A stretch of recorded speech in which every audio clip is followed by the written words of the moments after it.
एक भाव था महेश भाई का और लक्ष्मीकांत भाई के द्वारा भी एक स्थान कि आप निकल ही रहे हो हाईवे से यहाँ से, तो अधिकांश पल्लीवाल लोग जयपुर, करौली, सवाई माधोपुर, दौसा और अलवर, ये 5 से 6 डिस्ट्रिक्ट में सबसे ज़्यादा पल्लीवाल क्षेत्र के लोग, खासतौर से श्वेतांबर मूर्ति पूजक लोग यहाँ पर रहते हैं। आप जब हमें इतने सालों से, हम अभी बैठ रहे थे, हिसाब लगा रहे थे कि हमारा उत्तर भारत में कितने साल गए। ये फिर से मशीन चल गैस है। अच्छा, मगर मेरी बात आपको सुनाई दे रही है ना? गौरव भाई एंड तक उत्तर भारत के अंदर हमने अपनी ज़िंदगी के कितने साल दिए, तो सोचते सोचते हम आश्चर्यचकित हो गए। सन 2006 में दिल्ली आए और उसके पहले सन 2005 में रतलाम चतुर्मास से लेके तो 2022 तक हम उत्तर भारत में रहे। उसमें 4-5 साल गुजरात और मुंबई के छोड़ दो तो बाकी लगभग 13-14 साल तक उत्तर भारत की सफ़र करके अब अहमदाबाद जा रहे हैं। और इस उपलक्ष्य में महेश भाई ने सोचा कि पल्लीवाल क्षेत्र से आप जा रहे हो तो एक विदाई समारोह जैसा कुछ हो जाए। बहुत सुंदर भावना से उन्होंने विदाई समारोह रखा। विदाई समारोह पल्लीवाल क्षेत्र से तो हो ही रहा है, मगर देखने जाए तो पल्लीवाल क्षेत्र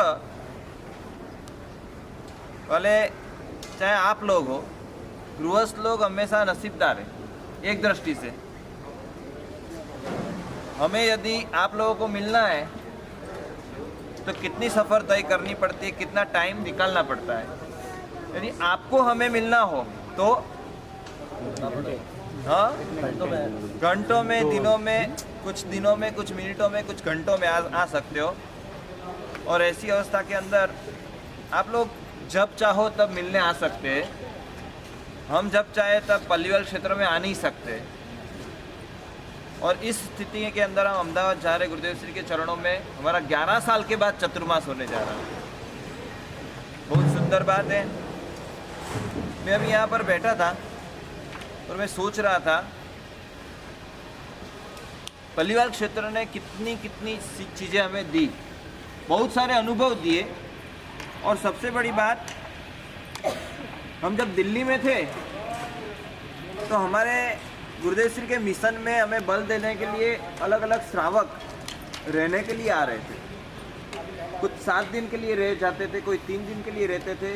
मगर एक श्रावक थे ललित भाई, लगभग 4 साल गुरुदेव श्री दिल्ली रहे, तो लगभग 3 साल तक, 3.5 साल तक गुरुदेव श्री के साथ रहे। और दिल्ली की गर्मी और दिल्ली की ठंडी वो अनुभव करने के बाद वो कह रहे थे कि यदि किसी साधु को बहुत बड़ा प्रायश्चित देना हो गच्छाधिपति जी को, तो यहाँ पर दिल्ली भेज देना है 4 महीने के लिए। साधु जीवन में इतनी गर्मी और इतनी ठंडी में रहना बहुत मुश्किल बात है, मगर फिर भी वो हमारे जैसे साधुओं की खूब अनुमोदना करते थे। और अनुमोदना करते करते एक बात बोलते थे कि यहाँ जो जिसने रह लिया उन्होंने पल्लीवाल प्रदेश देखा नहीं था। कि दिल्ली में जो साधु रह गया वो देश के कोई भी कोने में आराम से अपने आप को एडजस्ट कर सकता है, क्योंकि 0 to 50 डिग्री का रेशियो है। यहाँ 0 डिग्री की ठंड से लेकर 50 डिग्री की गर्मी तक। और यहाँ ठंड कहाँ से आती है तो कि कश्मीर से, गर्मी कहाँ से आती है तो कि राजस्थान के रेगिस्तान से। तो कि दिल्ली एक ऐसा स्पॉट है कि जहाँ ठंड कश्मीर से मिलती है, गर्मी यहाँ से मिलती है और बारिश कहीं से भी नहीं मिलती। हर महीने में एक बार बारिश अपनी मुंह दिखाई कर देता है, मुंह दिखाई के लिए आ जाता है। तो ऐसी अवस्था में जब नॉर्थ के अंदर रहना हुआ तो सबसे बड़ी उपलब्धि हमें हुई कि हिंदी भाषा हमारी बहुत अच्छी हो। अब हम देश के कोई भी कोने में जाए तो हिंदी तो भाई सब जगह चलती है। और ऐसी अवस्था के अंदर विदाई समारोह है मैं आपको स्टोरी बताऊं, वैसे मेरी फेवरेट स्टोरी है, कई बार कई लोगों ने सुनी भी होगी शायद। स्टोरी पर प्रवचन करूं कि तत्व ज्ञान पर करूं? हाँ? आज सुबह में मैं सोच रहा था कि किस पर बोलूं।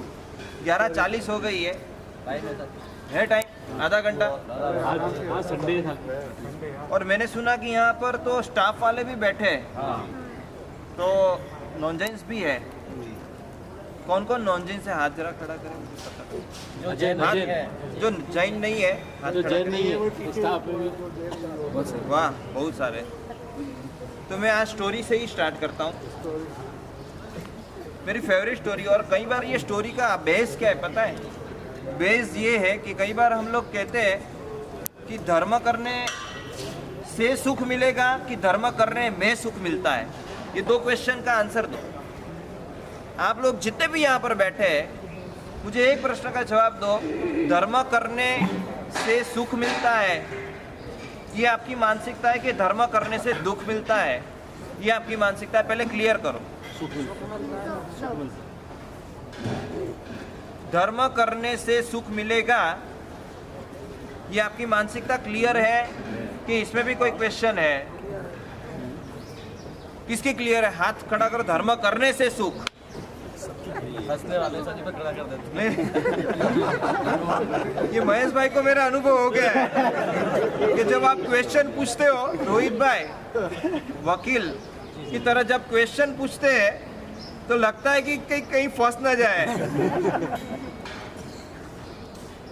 भाई आपको मैं कोई कटघरे में खड़ा नहीं कर रहा हूँ और मैं कोई वकील के तौर पर प्रश्न नहीं कर रहा हूँ, मगर हकीकत ये है कि धर्म करने से सुख मिलता है, ऐसा जो भी लोग बोल रहे हैं ना आज, मैं उनकी परीक्षा लेना चाहूँगा। और परीक्षा में फेल मत होना। परीक्षा ये है कि धर्म करने से सुख है, पक्का?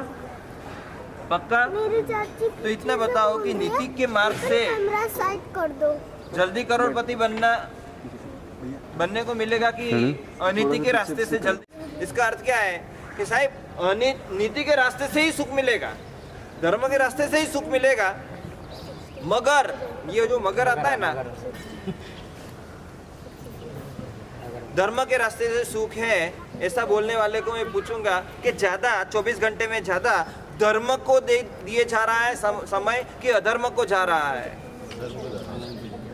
ज्यादा इस जीव से स्तुति, स्तवन, लोगों की अनुमोदना, गुणानुवाद ये चल रहे हैं कि लोगों की पंचायत ही ज्यादा चल रही है? इस दिमाग के अंदर, इस मन के अंदर ज्यादा विचार धर्म के आते हैं कि अशुभ आते हैं?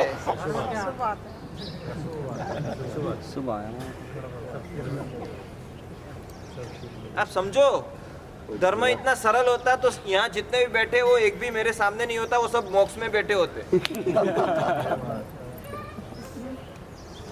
जवाब अच्छे दे देने अच्छी बात है, किसी को खुश कर देना अच्छी बात है, मगर रियलिटी जब चेक करते हैं तो हमें पता है जब जब हमें धर्म पर करते करते कष्ट आया है तब हमें धर्म बुरा लगा है, 100% बुरा लगा। हमें वही धर्म अच्छा लगा है जो धर्म से सामने वाले को दिखाने के लिए, जो धर्म सामने वाला जिससे हमें हमारा सम्मान करता है वो धर्म, जो धर्म करने में कोई कष्ट नहीं पड़ता है वो धर्म, जो धर्म सरलता से, जो धर्म करने में एक भी प्रकार का कोई भी प्रकार की मेहनत नहीं है, कोई भी प्रकार का कष्ट नहीं है, मुफ्त में, और वो भी धर्म से यदि गुडविल बढ़ती है तो वो धर्म हमें अच्छा लगता है, बाकी कोई धर्म हमें अच्छा नहीं लगता है। तपस्या करने से सुख मिलता है कि खाने से सुख मिलता है? 2 प्रश्न का जवाब दीजिए। मैं सबको तपस्या करने से मिलेगा, खाने मिलेगा क्या कहने के लिए मैं बैठा हूँ, मिलता किस में वो बताइए। आपने धर्म को कष्टकारी माना है कि सुखकारी माना है? हम 2 और 2 4 कर देते हैं अभी। क्षणिक सुख तो खाने में है। मगर आ गया ना, मगर मछ ने खा ली मेरी बात। मैं इसीलिए तो पूछ रहा हूँ कि नीति के मार्ग पर एक ही बेंच पे, एक ही स्कूल में पढ़ने वाले 2 विद्यार्थी, दोनों साथ साथ पढ़े, साथ साथ आगे बढ़े, मगर एक ने नीति का रास्ता पकड़ के रखा, एक अनीति के रास्ते से आज हवाई जेट में उड़ रहा है किंग फिशर की तरह। और वहाँ पर आप लोगों को जब ये समाचार मिलते, सुनते हो, तब आपके मन में चहल पहल या उथल पुथल मचती है या नहीं मचती है? सीधा सा जवाब दीजिए। ये हमारे साथ साथ था, ये हमारे साथ पढ़ रहा था और हम सीधे रास्ते, हम सीधे स्वभाव के, सीधे रास्ते के आदमी, हम सीधे रास्ते पर चले तो हम आज तक 50 साल की जिंदगी बीत गई है, आज हम लाखोंपति भी मुश्किल से बन पाए हैं, 20 लाख 25 लाख जुटा पाए हैं। आज उसकी वही की वही उम्र में 50 साल की उम्र में वो 50 अरब का स्वामी है। किस कारण से हुआ? मन यदि कचोटता है तो समझ लेना है कि धर्म करने में सुख नहीं है, धर्म करने से सुख मिलता है, वो श्रद्धा भी आपकी नहीं है। धर्म करने में सुख तो आगे की बात है, धर्म करने के बाद सुख मिलेगा, उसका नाम है धर्म करने से सुख। धर्म करते वक्त सुख मिलता है, उसका नाम है धर्म करने में सुख।